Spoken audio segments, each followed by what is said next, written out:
যে আপনার যে রাখাল, সে তো শুধু রাখাল না, সে তো মহাজ্ঞানী। লোকমান হাকিমের মালিক চিন্তা করলেন, আসলে কি সে জ্ঞানী? একটু টেস্ট করা যাক, কি বলেন? আমরা পরীক্ষা নিই না ছাত্ররা পড়াশোনা করলে, বা বলে সে খুব বুদ্ধিমান, তাকে আমরা পরীক্ষা করি। তো লোকমান হাকিম যখন ছাগলের পাল নিয়ে বাড়িতে ফিরলেন, ফেরার পর তার মালিককে ডাকলেন, এইদিকে আসো। আসার পরে বললেন, তুমি যাও, একটা ছুরি দিছে, একটা ছাগল কি করো, জবাই করো। লোকমান হাকিম জবাই করলো। জবাই করার পরে বলছেন, তুমি এই ছাগলের ভেতর থেকে এমন একটা জিনিস নিয়ে আসবা যেটা খুবই ভালো, উত্তম। লোকমান হাকিম গেলেন, গিয়ে ছাগলের বুকটা ছিঁড়ে ফেরে এটার ভেতর থেকে আনলেন গিলা কলিজা, কই না আমরা, গিলা কলিজা। এটাকে কলম বলা হয়। কি বলা হয়? কলম। তিনি নিয়ে আসলেন, এনে দিলেন মালিকের হাতে। তো মালিক বললেন, ঠিক আছে, যাও, ছুরি নিয়ে আরেকটা ছাগল জবাই করো। সে আরেকটা ছাগল জবাই করলো। করার পর মালিক এইবার বললেন যে, তুমি ছাগলের ভেতর থেকে এমন একটা জিনিস নিয়ে আসবা যেটা সবচেয়ে নিকৃষ্ট। লোকমান হাকিম আবার গেলেন, গিয়ে আবার ছাগলের বুকটা ফাড়লেন, ফেরে আবার গিলা কলিজা নিয়ে আসলেন। তো মালিক বললেন, ব্যাপার কি? তোমাকে বলছি সবচেয়ে ভালো জিনিস আনতা, তখনও আনছো এই গিলা কলিজা। আবার বললাম সবচেয়ে খারাপ জিনিস আনতা, তখনও আনছো, এটা ব্যাপারটা কি? তুমি ব্যাখ্যা দাও। লোকমান হাকিম আবার ব্যাখ্যা দিচ্ছেন, তার প্রজ্ঞা মেধা কত প্রখর ছিল। তিনি বলছেন, হ্যাঁ মালিক, ঘিলা কলিজা কলব এমন একটা জিনিস, এমন একটা বস্তু, সেটা যদি কারো ভালো থাকে তাহলে সে পুরা মানুষটাই ভালো থাকে।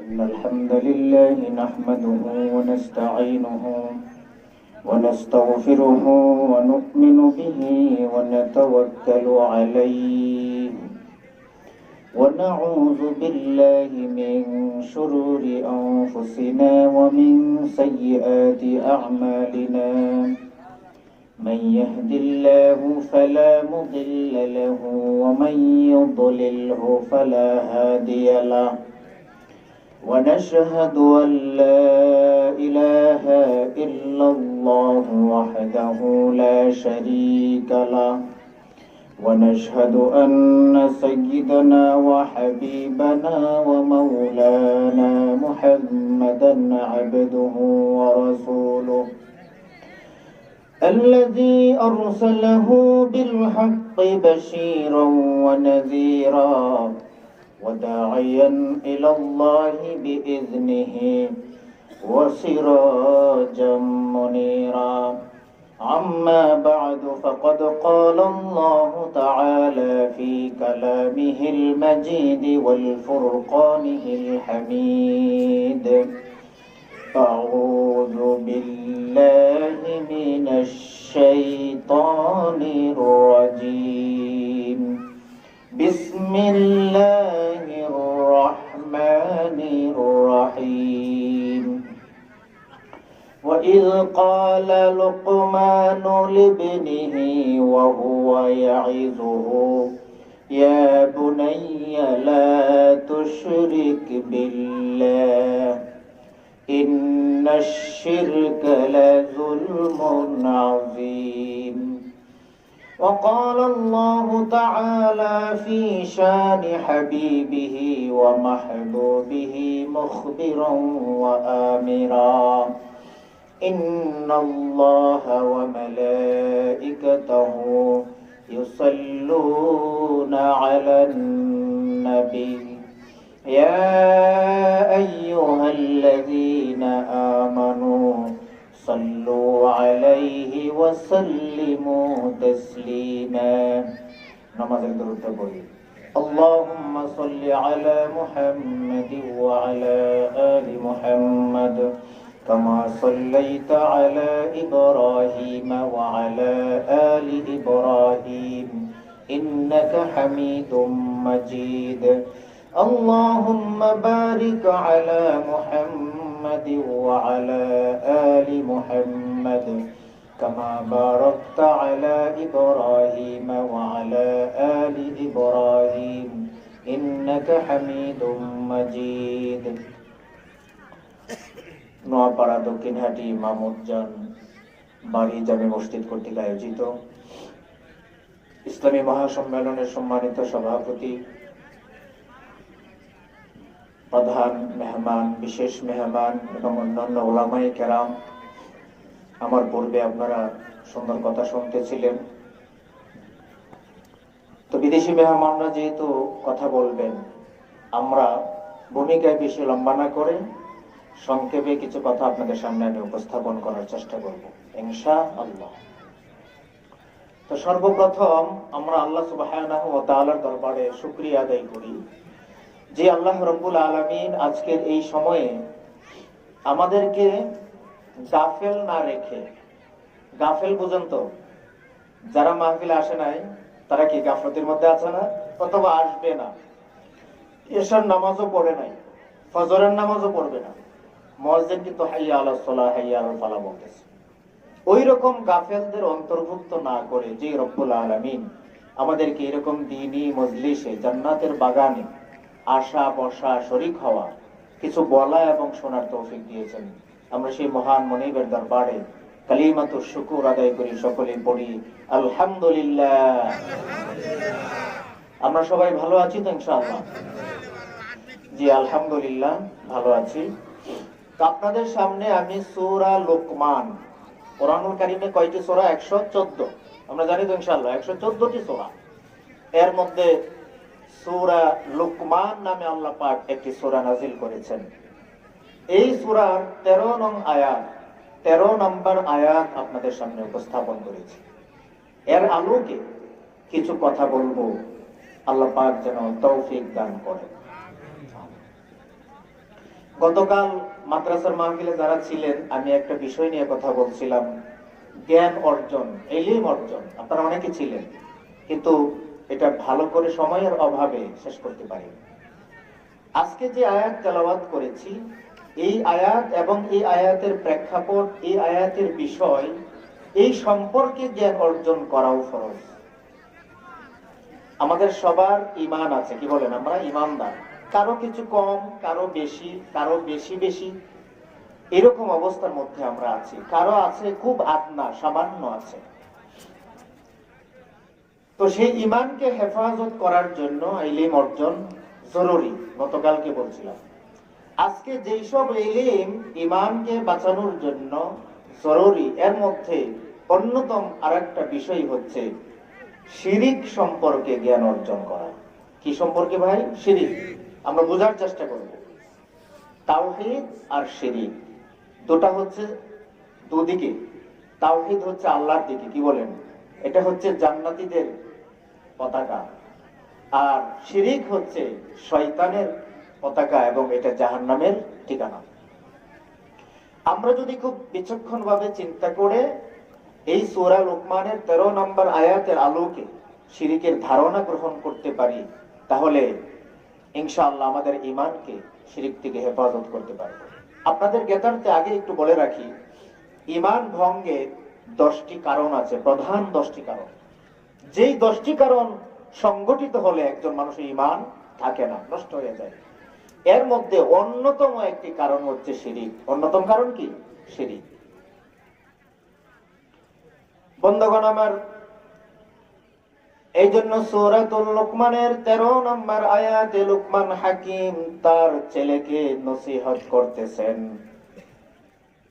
আল্লাহ রাব্বুল আলামিন সেই সূরা লোকমানের, লোকমান হাকিম কিন্তু তার কেবল সন্তানকে নসিহত করেছিল, আর কাউকে না, কিন্তু তার জাতিকে না, তার গোষ্ঠীকে না, বিশ্ববাসীকে না।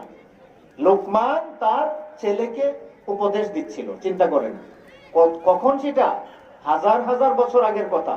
হযরত দাউদ আলাইহিস সালাতু ওয়াস সালামের সময়ে ছিল লোকমান হাকিমের জন্ম। আপনারা দেখেন ক্লাসের মধ্যে রুল যার এক, সে অবশ্যই মেধাবী, কি বলেন? বেশি জ্ঞানী, সে বেশি পড়াশোনা পারে। এই জন্য তার রুল কত? 1। যে তার চেয়ে কম পারে রুল কত? 2। তার চেয়ে কম পারে রুল কত? 3।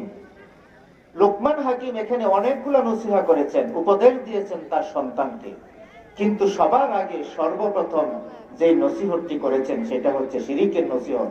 বোঝা গেল যতগুলো নসিহত তিনি করেছেন এর মধ্যে সবচেয়ে গুরুত্বপূর্ণ নসিহত হচ্ছে শিরিকের নসিহত। বুঝতে পারছেন বিষয়টা?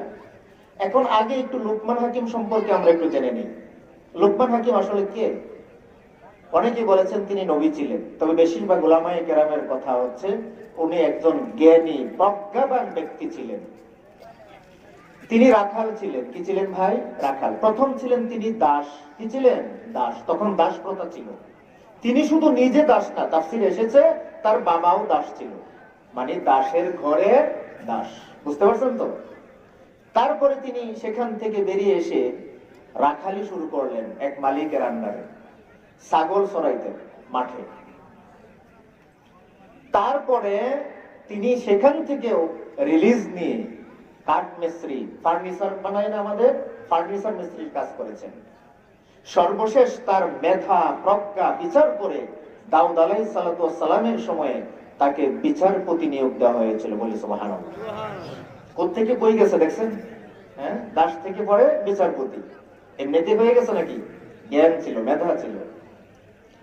লোকমান হাকিমের কেমন মেধা ছিল তাফসিরে এসেছে, তিনি যখন রাখালি করতেন ছাগল নিয়ে বন্দে হাওড়ে মরুভূমিতে চলে যেতেন, চলে যেয়ে যখন ছাগলগুলি ছেড়ে দিতেন, ছেড়ে দিয়ে মাঠের এক কোণে দাঁড়িয়ে তিনি সুন্দর সুন্দর বক্তৃতা দিতেন, নসিহা পেশ করতেন। অন্য অন্য রাখাল যারা ছিল তারাও এসে সবাই জড়ো হয়ে যেত, জমা হয়ে যেত তার মূল্যবান নসিহত শোনার জন্য। এমনকি একটা পর্যায়ে এমন হয়েছে যে সে একা একা মাঠের কোণে দাঁড়িয়ে বক্তৃতা দিত একটু উঁচু জায়গার মধ্যে, আর তার শ্রোতা হয়ে গেছে অনেক।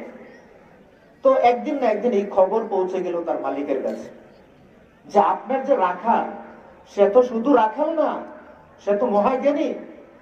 লোকমান হাকিমের মালিক চিন্তা করলেন আসলে কি সে জ্ঞানী? একটু টেস্ট করা যাক। কি বলেন? আমরা পরীক্ষা নিই না ছাত্ররা পড়াশোনা করলে, বা বলে সে খুব বুদ্ধিমান, তাকে আমরা পরীক্ষা করি। তো লোকমান হাকিম যখন ছাগলের পাল নিয়ে বাড়িতে ফিরলেন, ফেরার পর তার মালিককে ডাকলেন, এদিকে আসো। আসার পরে বললেন, তুমি যাও, একটা ছুরি দিছে, একটা ছাগল কি করো? জবাই করো। লোকমান হাকিম জবাই করলো। জবাই করার পরে বলছেন, তুমি এই ছাগলের ভেতর থেকে এমন একটা জিনিস নিয়ে আসবা যেটা খুবই ভালো, উত্তম। লোকমান হাকিম গেলেন, গিয়ে ছাগলের বুকটা ছিঁড়ে ফেরে এটার ভেতর থেকে আনলেন গিলা কলিজা। কই না আমরা? গিলা কলিজা। এটাকে কলব বলা হয়। কি বলা হয়? কলব। তিনি নিয়ে আসলেন, এনে দিলেন মালিকের হাতে। তো মালিক বললেন, ঠিক আছে, যাও ছুরি নিয়ে আরেকটা ছাগল জবাই করো। সে আরেকটা ছাগল জবাই করলো। করার পর মালিক এইবার বললেন যে তুমি ছাগলের ভেতর থেকে এমন একটা জিনিস নিয়ে আসবা যেটা সবচেয়ে নিকৃষ্ট। লোকমান হাকিম আবার গেলেন, গিয়ে আবার ছাগলের বুকটা ফাড়লেন, ফেরে আবার গিলা কলিজা নিয়ে আসলেন। তো মালিক বললেন, ব্যাপার কি? তোমাকে বলছি সবচেয়ে ভালো জিনিস আনতা, তখনও আনছো এই গিলা কলিজা। আবার বললাম সবচেয়ে খারাপ জিনিস আনতা, তখনও আনছো, এটা ব্যাপারটা কি? তুমি ব্যাখ্যা দাও। লোকমান হাকিম আবার ব্যাখ্যা দিচ্ছেন, তার প্রজ্ঞা মেধা কত প্রখর ছিল। তিনি বলছেন, হ্যাঁ মালিক, গিলা কলিজা কলব এমন একটা জিনিস, এমন একটা বস্তু, সেটা যদি কারো ভালো থাকে তাহলে সে পুরা মানুষটাই ভালো থাকে। আর এই কলবটা যদি নষ্ট হয়ে যায়, পচে যায়, তাহলে একটা মানুষের জীবন নষ্ট হয়ে যায়। সুবহানাল্লাহ বলবেন না? দেখছেন কত জ্ঞানী। আসল জিনিস তো এইটাই, আমরা বলি না আসল জিনিস এটা। আমাদের তো রূপ সেখানে বেশি, বাহিরে সব ঠিক আছে, ভেতরে আমাদের রূপ বেশি। কি বলেন, ঠিক কিনা? তো বন্ধুগণ আমার, এটা ছিল লোকমান হাকিমের একটা ইন্টারভিউ, তিনি পাশ করলেন। মালিক বললেন, ঠিক আছে, তুমি যে বুদ্ধিমান, মানুষ যে তোমাকে বুদ্ধিমান বলে আজকে সেটা প্রমাণ হয়ে গেল, নিশ্চয় তুমি বুদ্ধিমান, জ্ঞানী।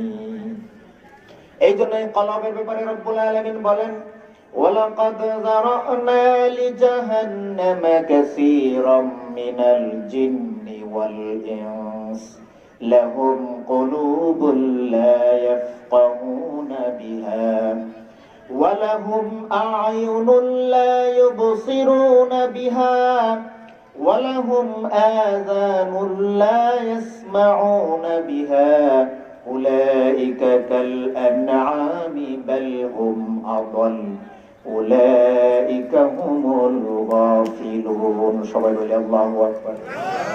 এই যে লোকমান হাকিম যেটা বের করে নিয়ে আসছিলেন, সেই ব্যাপারে আল্লাহ কোরআনের আয়াত নাযিল করে দিয়েছেন। আল্লাহ কি আমাদেরকে জাহান্নামে দেওয়ার জন্য সৃষ্টি করছেন, না জান্নাতে? জান্নাতে। আল্লাহ বলছেন না, ওয়ালাকাদ যারানা লিজাহান্নামা কাসীরাম মিনাল জিন্নি ওয়াল ইনস, আমি মানুষ এবং জিন জাতি থেকে বহু সংখ্যক মানুষ এবং জিনকে সৃষ্টি করেছি জাহান্নামে দেওয়ার জন্য। নাউযুবিল্লাহ। কেন?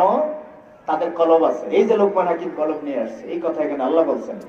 কলব থাকার পরেও আমি আল্লাহকে তারা চিনলো না, আল্লাহকে মানলো না, আল্লাহকে জানলো না। তাদের চোখ দিয়েছি কিন্তু কোরআন পড়লো না। কি বুঝেন? দিনের ভালো ভালো জিনিস দেখলো না, বুঝলো না। তাদেরকে আমি কান দিয়েছি, ভালো কথা শুনে নাই। মোবাইল দিয়ে খালি ইউটিউবে গান চালায় রাখছে, আছে না নাই? কিন্তু ওয়াজ চালায় রাখলেই তো হইতো। আপনি কোরআন তেলাওয়াত শুনেন। আল্লাহ পাক বলছেন এইরকম ব্যক্তি যাদের কলব আছে, চোখ আছে, অন্তর আছে, তারপরে তাদের কান আছে, সবকিছু থাকার পরে আমি মালিককে চিনলো না, বুঝলো না, তারা কি উলাইকা কাল আনআম, তারা চতুষ্পদ জন্তু, বালহুম আদাল, তার চেয়ে নিকৃষ্ট। বলি নাউযুবিল্লাহ। উলাইকা হুমুল গাফিলুন, তারাই হচ্ছে গাফেলদের অন্তর্ভুক্ত। একটু আগে গাফেলদের কথা বলছিলাম, তাই না?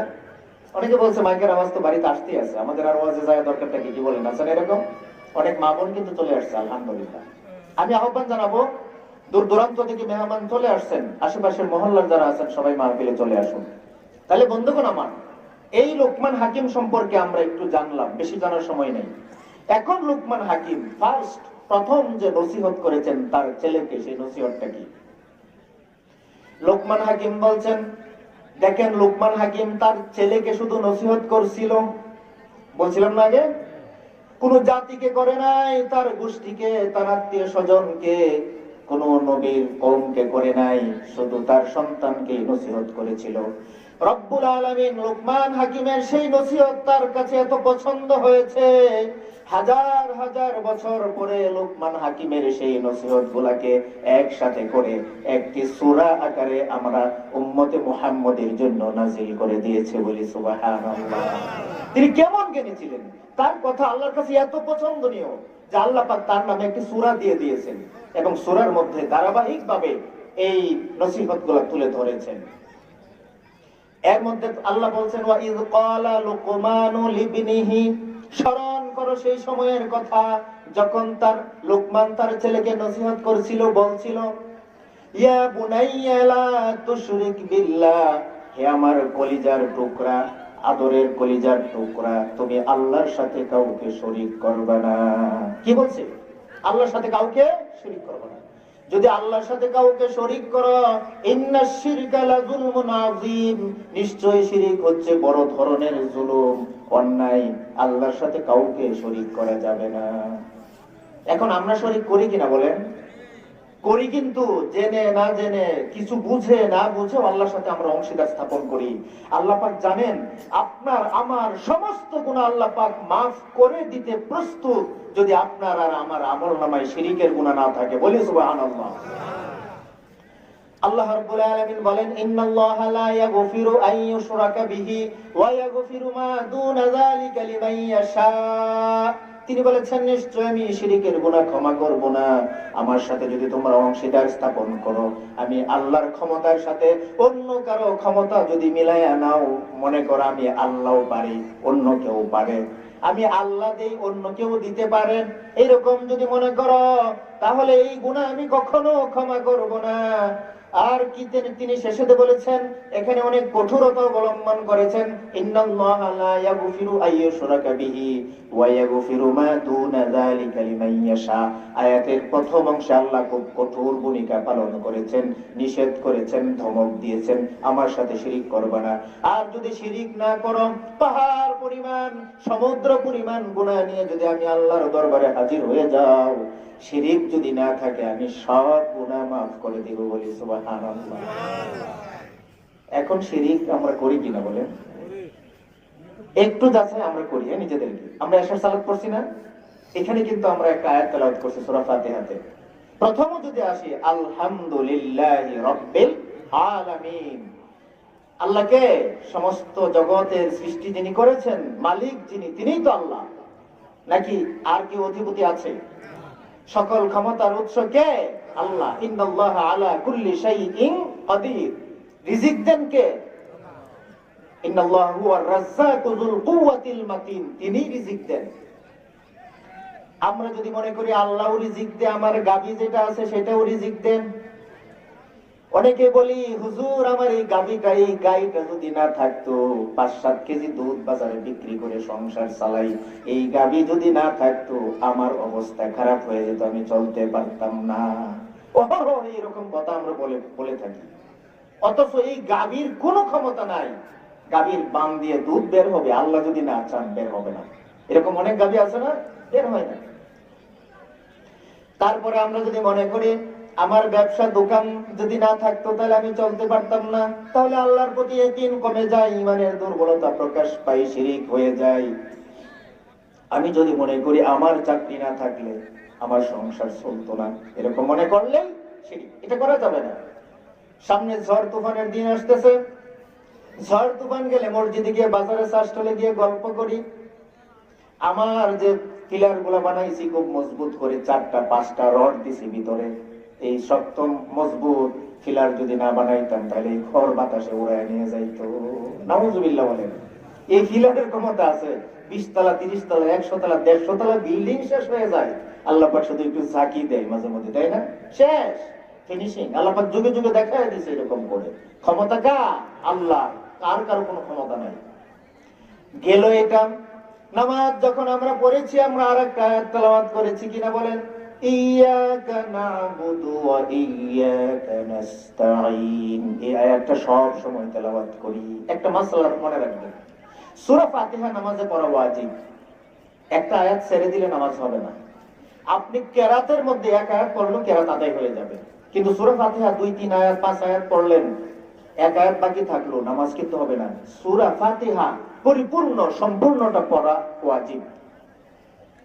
তাহলে অবশ্যই আয়াত আমরা তেলাওয়াত করেছি। এই আয়াত তেলাওয়াত করে আল্লাহকে কি আমরা বলেছি, কমিটমেন্ট করেছি, হে রব ইয়াকা না'বুদু, কেবল তোমারই ইবাদত করি, আর কারো ইবাদত করি না। এই কথা নামাজের মধ্যে বলে নামাজ থেকে বের হয়ে শাহজালালের মাজারে গিয়ে সেজদা মারলাম।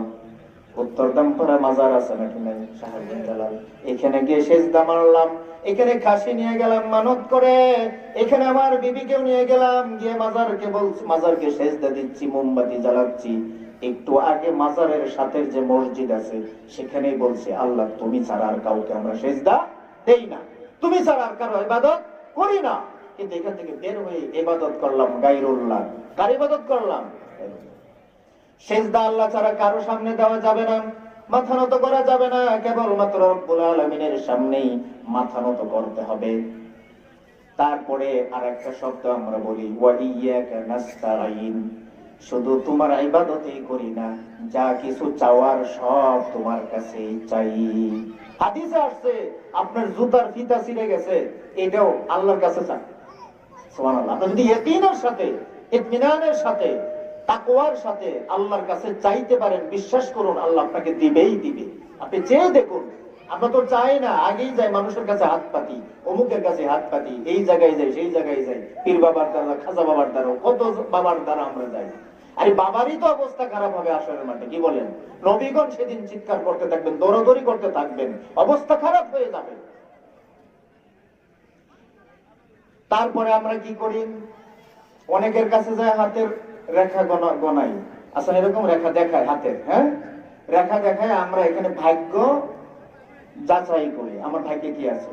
হাতের রেখা যদি কাউকে দেখায়, আপনাকে যদি বলে আগামী বছর তোমার এই কয়টা ফাড়া আছে, তোমার এই অসুখ হবে, তোমার এই সমস্যা হবে, আর আপনি যদি বিশ্বাস করুন, সাথে সাথে আপনার ঈমান চলে যাবে। দেখবেন টিয়া পাখি দিয়ে বসে থাকেন অনেক সময়, কিন্তু এখন আমাদের দিকে কমছে, আগে ছিল অনেক, আমরা দেখছি। ওইখানে যায় মানুষ টিয়া পাখি আবার তাবিজ বিক্রি করে, তুলে দেয়। আপনি শুনেন, তাবিজের উপর যদি বিশ্বাস স্থাপন করেন, তাবিজও শিরক। যদি মনে করেন তাবিজ আপনাকে বিপদ থেকে বাঁচাইছে, তাবিজ আপনাকে অসুস্থতা থেকে সুস্থতা দান করছে, তাবিজ আপনার মেয়েকে বিয়ে হইতো না, বিয়ে দেওয়ার ব্যবস্থা করছে, এইটাও শিরক। তাওয়াক্কুল করতে হবে কার উপর? আল্লাহর উপর। তাবিজ উসিলা হতে পারে, কি বলেন? উসিলা হতে পারে। আমরা যে ওষুধ খাই না, ওষুধ হচ্ছে উসিলা, কিন্তু সুস্থতা দান করার মালিক কে? আল্লাহ। আর এই যে আমাদের স্যার হজ করে আসছেন, আলহামদুলিল্লাহ, আমি উমরাতে গেছি, ওইখানে যাও শিরিক করে। আমি এখন একটু বলি, ওইখানে যায় শিরিক করে, যখন তাওয়াফ করে তাওয়াফ করার পরে অনেকে কাবার গিলাফের মধ্যে হাত রেখে কাবার গিলাফের কাছে অথবা এই কানায় কাবার কাছে যদি কিছু কিছু চাই, কিছু প্রার্থনা করে, সেটাও শিরিক হবে। চাইতে হবে এই কাবার মালিক যিনি, তার কাছে। বুঝতে পারছেন? মূল বিষয়টা কিন্তু আমাদেরকে বুঝতে হবে, সব চাইতে হবে কার কাছে? আল্লাহর কাছে। শুধু তাই না, মাকামে ইব্রাহিম আছে, সেখানেও চাই।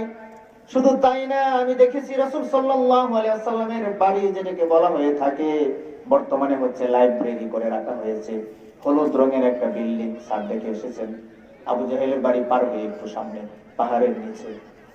সেখানে গিয়ে আমি দেখেছি অনেক মা বোন যারা ভারত উপমহাদেশ, শ্রীলঙ্কা, ভারত, পাকিস্তান, বাংলাদেশ থেকে যায়, তারা সেখানে যে সন্তান চায়।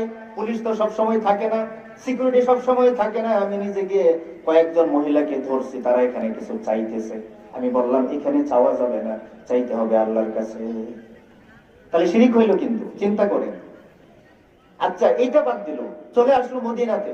মক্কায় আরো বিভিন্ন জায়গায় এরকম ঘটনা ঘটে, আমি নিজে দেখছি। লেখা আছে যে এখানে কোনো ইবাদতের স্থান না, এইখানে গিয়ে বাঙালি হাজিরা 2 রাকাত নামাজ পড়ে। অথচ বাংলাতেও লেখা আছে, ইংরেজিতেও লেখা আছে, আরবিতেও লেখা আছে।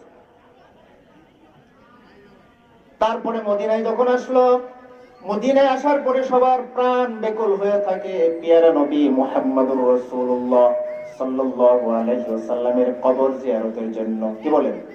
কবরুন নবী সাল্লাল্লাহু আলাইহি ওয়াসাল্লাম। সবাই বেকুল হয়ে থাকি, আমরা যাই। সেখানে আবার একটু কড়াকড়ি সিকিউরিটি আছে, সৌদির পুলিশ আছে, মদিনা ইউনিভার্সিটির স্টুডেন্টরা দাঁড়ায় আছে। কারণ তারা জানে বাঙালিরা এখানে এসেও শিরিক করে ফেলে। একটু দেরি হইলে, আমার এক দাদার কাছ থেকে শুনছিলাম, অনেক আগেকার ঘটনা, তখন হজ করতে গেছিল, কে জানি যায় রাসূলের কবরের সামনে সিজদা দিয়েছে, বাংলাদেশ থেকে যায়। পরে ওই যে বাহিনী থাকে, একটা লাত নাকি দিছিল শক্ত করে, এখানে এই লোকটা মারা গেছিল। এরকম ঘটনা আমি শুনছিলাম অনেক আগে। এখন দেখুন, বাংলাদেশ থেকে হাজী সাহেব উমরা আদায়কারী, তিনি ঈমান নিয়ে গেছেন, আর সৌদি আরবে ভালো কাজ করতে যায়, সেখানে ঈমান রেখে আসছেন। কিসের কারণে? শিরিকের কারণে। রাসূল সাল্লাল্লাহু আলাইহি ওয়াসাল্লাম কিছু দিতে পারেন না, তার কাছেও কিছু চাওয়া যাবে না। আরে আপনার এই যে আমরা এই হজর আসওয়াদ যে পাথর, সেটাতে আমরা চুমু খাই না? চুমু খাইলে গুনাহ মাফ হয়, তাই না?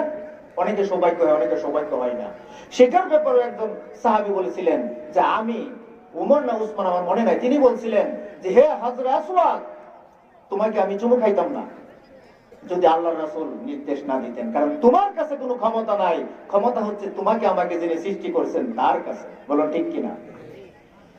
এই জন্য বন্ধুগণ আমার, শিরিক করা যাবে না। শিরিকের গুনাহ আল্লাহ রাব্বুল আলামিন ক্ষমা করবেন না। আমরা আরো ছোটখাটো শিরিক করি। অমুক বারে বিয়ে শাদী দেওয়া যাবে না, দিলে কুলক্ষণ। এইবার শনিবার, মঙ্গলবার, এই দিন বিয়ে শাদী হবে না। সোমবারে পূর্ব দিকে যাওয়া যাবে না, এরকম আছে না নাই? ঘর থেকে বের হয়ে আপনি একটা পুষ্টা গাইছেন, হুসট, যেটা কই হুসট, আজকে আর এদিকে যাওয়া যাবে না, শনি লাগিয়ে গেছে। কি লাগছে? শনি। নিজের বউ, মানে স্ত্রী, পুত্রবধূ অথবা ঘরের ছেলে মেয়ে, তাদেরকে অনেক সময় আমরা অলক্ষী বলি, নাউযুবিল্লাহ। কোন সময় বলবেন না, শিরকের অন্তর্ভুক্ত এই কথাগুলা। আমি কিন্তু জেনেই আপনাদেরকে বলছি, রেকর্ড হচ্ছে। সাবধান, লক্ষ্মী অলক্ষ্মী সবকিছুর মালিক খায়রিহি ওয়া শাররিহি মিনাল্লাহি তাআলা ওয়াল বাসি বাদাল মাউত। আমরা ইমানে বলছি না, ওয়াল কদরি খায়রিহি, আমাদের তাকদীরে যা কিছু আছে ভালো এবং মন্দ সবকিছুর মালিক কে? আল্লাহ রাব্বুল আলামিন। আপনি কাউকে কুলক্ষণ, অলক্ষী, লক্ষ্মী বলতে পারবেন না। রাসূল বলেন নাই, নিষেধ করেছেন।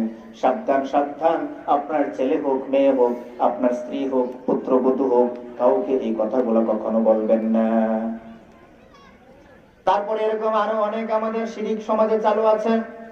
কথা বলতেছি এই মুহূর্তে, টিকটিকি, টিকটিকি আছে না, টিকটিক করতেছে করে, ঠিক আছে, আমরা যে আলাপটা করতেছি যে ঠিক আছে, আস্তাগফিরুল্লাহ। এই টিকটিকি সে কি আপনার আমার ভাষা বুঝে?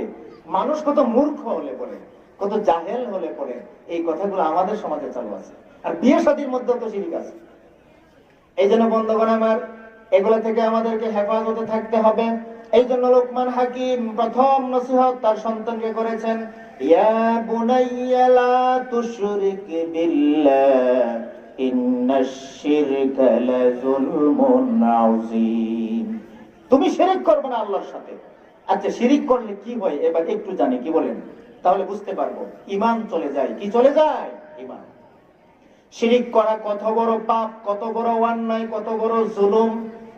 রব্বুল আলামিন এক আয়াতে তিনি বলেছেন, তার নবীকে উদ্দেশ্য করে রব্বুল আলামিন বলছেন, ওয়ালাকাদ উহিয়া ইলাইকা ওয়া ইলাল্লাযীনা মিন ক্বাবলিকা লাইন আশরাকতা লায়াহবাতান্না আমালুক ওয়া লাতাকুনান্না মিনাল খাসিরিন। বলি আল্লাহু আকবার। আল্লাহ বলছেন নবীকে, তাফসিরে এসেছে শুধু আমাদের নবীকে না, 20 জন নবীকে উদ্দেশ্য করে আল্লাহ পাক বলছেন যে হে নবী, আপনার পূর্বে যারা আসছিল তাদের ব্যাপারেও আমি আল্লাহর বক্তব্য স্পষ্ট, যদি শিরিক করেন আমি আল্লাহর সাথে, নবীকে বলা মানে কি আমাদের সবাইকে বলা, কি বলেন? লাইন আশরাকতা লা ইয়াহবাতান্না আমালুক, লাইন আশরাকতা লা ইয়াহবাতান্না আমালুক। হে নবী, আপনি যদি অংশীদার স্থাপন করেন আমি আল্লাহর সাথে, তাহলে লা ইয়াহবাতান্না আমালুক, আপনি যত প্রকার আমল করবেন সব আমল আমি আল্লাহ বরবাদ করে দিব, নষ্ট করে দিব, নিষ্ফল করে দিব। কত শক্ত কথা আমাদের নবীকে বলছেন, আরো 20 জন নবীকে আল্লাহ বলছেন। এবং ওয়ালা তাকুনান্না মিনাল খাসিরিন, আপনি হয়ে যাবেন ক্ষতিগ্রস্তদের অন্তর্ভুক্ত। কেমন ক্ষতিগ্রস্ত? হাসরের মাঠে আমরা সবাই উঠবো, কি বলেন? না ফাঁকি দেওয়া যাবে? এখন দেখছি আসামি ধরে নিলেও পুলিশের গাড়ি থেকেও লাফ দিয়ে পালায়া যায় না? ওই যে 5 আগস্টে দেখছি অনেক জেলখানা থেকে বাইরে হয়ে গেছে। কিন্তু হাসরের মাঠে কি কেউ বের হয়ে যাবে সুযোগ আছে কোনো? আল্লাহকে ফাঁকি দিয়ে, ফেরেশতাদেরকে ফাঁকি দিয়ে, হাসরের মাঠকে ফাঁকি দিয়ে যে আমরা লুকিয়ে দিয়ে থাকি, আমাকে যেন আল্লাহ পাক আর খুঁজে না পায়, ফেরেশতারা না পায়, এরকম করা যাবে? সবাই যখন রব্বুল আলামিনের সামনে উপস্থিত হয়ে যাব, বিচার কার্য শুরু হয়ে যাবে। এই শিরিক দুনিয়াতে করার কারণে অনেকের আমল নামাই, নামাজ, রোজা, হজ, যাকাত, এই সবগুলা দান সদকা দুনিয়াতে করে যাবার পরেও হাসরের মাঠে সে যখন আল্লাহর সামনে দাঁড়াবে, তার আমল নামাই একটা নেকিও থাকবে না, তার আমল নামাটা থাকবে শূন্য, জিরো। সে অস্বীকার করবে। আমল নামা যখন তাকে দেওয়া হবে বাম হাতে, বদকারের আমল নামা কোন হাতে দেওয়া হবে? বাম হাতে। কিভাবে দেওয়া হবে? বুকটা পেরে এখান থেকে বাম হাত ঢুকিয়ে পিছন দিক থেকে বের করে তারপরে আমল নামা দিবে। এত সহজ না। আপনি ভাবতেছেন এইভাবে ডান হাত আর এইভাবে বাম হাত দিয়ে দিবে, না না না, পিছন দিক থেকে আমল নামা দিয়ে দেওয়া হবে। দিয়ে রব্বুল আলামিন বলবেন, ইকরা কিতাবাক কাফা বিনাফসিকাল ইয়াউমা আলাইকা হাসিবা, পড়ো তোমার আমল নামা তুমি, পরে তুমি আজকে তোমার জন্য যথেষ্ট বিচারের জন্য। কি বলেন? তুমি ফয়সালা নিতে পারবা, তুমি জান্নাতে যাইবা না জাহান্নামে যাইবা। আমরা শিরিক করব না, আল্লাহর কাছে বিনা হিসাবে জান্নাত চাইবো। কি বলেন? বিনা হিসাবে। রাসূল সাল্লাল্লাহু আলাইহি ওয়াসাল্লাম একদিন সিজদায় পড়ে তিনি একটি দোয়া পড়ছিলেন, আমরাও পড়ব সুযোগ পেলে। রাসূল সাল্লাল্লাহু আলাইহি ওয়াসাল্লাম পড়ছিলেন, আল্লাহুম্মা হাসিবনি হিসাবান ইয়াসীরা। আয়েশা ছিলেন কাছেই। রাসূল যখন এই দোয়া পড়ে নামাজ শেষ করে সালাম ফিরালেন, আয়েশা সিদ্দিকা রাদিয়াল্লাহু তাআলা আনহা জিজ্ঞেস করলেন, হে রাসূল, আপনি যে আজকে নতুন একটি দোয়া পড়লেন, এই দোয়ার অর্থ মানে আমি বুঝি নাই। এটার অর্থ হচ্ছে, হে আল্লাহ, হাসরের মাঠে কঠিন সেই বিচারের দিনে আমার হিসাবকে তুমি সহজ করে দিও। বলি সুবহানাল্লাহ। আয়েশাকে রাসূল বলছেন, এটার অর্থ হলো এই, হাসরের মাঠে যখন কঠিন পরিস্থিতি হয়ে যাবে, মানুষ দৌড়াদৌড়ি করতে থাকবে, পানির জন্য চিৎকার করতে থাকবে, বিচার কার্য কখন শেষ হবে সেই জন্য সবাই লাফালাফি করতে থাকবে, সেই দিন রব্বুল আলামিন নেককার বান্দা যার প্রতি আল্লাহ রাজি এবং খুশি থাকবেন, তার আমলনামা ডান হাতে দিবেন। ডান হাতে দেওয়ার পরে বলবেন, তোমার আমলনামা খুলতেও হবে না, পড়তেও হবে না, দেখতেও হবে না, তুমি সোজা জান্নাতে চলে যাও। এটা হচ্ছে হিসাবাই ইয়াসীরা। আমরা আল্লাহর কাছে হিসাবাই ইয়াসীরা চাই কিনা বলেন? চাই। তবে শিরিক করব না আজকে থেকে ইনশাআল্লাহ। কি বলেন? আমার কথা শুনেন, আমি যতটুকু আলোচনা করেছি আর 1 মিনিটে শেষ করে দিচ্ছি। আলোচনাটা যদি আমি আপনাকে বোঝাতে ব্যর্থ হয়ে থাকি তাহলে ব্যর্থ, আপনারাও যদি বুঝতে ব্যর্থ হয়ে থাকেন তাহলে সফল না। এই যে মাহফিলের আয়োজন করেছেন, একটা কথাকে যদি ধরে রেখে আমল করতে পারেন তাহলে মাহফিল সফল, আমরা সফল ইনশাআল্লাহ। আল্লাহ এটাকে উসিলা করে আমাদেরকে নাজাত দিয়ে দিতে পারেন কিনা বলেন? এই জন্য আজকে থেকে সূরা লুকমানের 13 নম্বর আয়াত, তাফসিরে তো যেতেই পারি না, বিশাল বড় আলোচনা। শুধু সামান্য আপনাদেরকে এইটুকুই বললাম। লুকমান হাকিমের এই শিরিকের নসিহতটা আল্লাহর কাছে এত পছন্দ হয়েছে, সূরা লুকমানের নামে একটি সূরা নাজিল করে আমাদেরকে জানাই দিয়েছেন যে শিরিক করা যাবে না। আমরা শিরিক করব না। আমরা মনে প্রাণে দিলে সর্বাবস্থায় বিশ্বাস রাখবো সকল ক্ষমতার মালিক একমাত্র আল্লাহ, সিজদা আল্লাহ ছাড়া কাউকে দেওয়া যাবে না, আল্লাহ ছাড়া কারো কাছে কিচ্ছু চাওয়া যাবে না, এর উপর আমরা থাকবো ইনশাআল্লাহ। কি বলেন? আমার জন্য সবাই দোয়া করবেন, আপনাদের জন্য দোয়া রইল।